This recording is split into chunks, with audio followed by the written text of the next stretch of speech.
नमस्कार. महाराष्ट्रातील विविध क्षेत्रातील बातम्या झटपट आपल्या मोबाईलवर पाहण्यासाठी लगेचच सबस्क्राईब करा राष्ट्रशक्ती लाईव्ह न्यूज आणि सोबत बेल आयकॉन प्रेस करायला विसरू नका. मोठी बातमी समोर येत आहे. मंत्री धनंजय मुंडे यांच्यावर बोलताना आमदार सुरेश धस यांनी अभिनेत्री प्राजक्ता माळी यांच्या नावाचा उल्लेख केला होता. यावरून वातावरण चांगलंच तापलं होतं.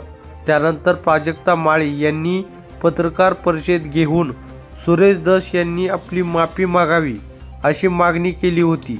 मात्र मी काही चुकीचं बोललो नाही, प्राजक्ताताईचा अपमान होईल असं बोललो नाही.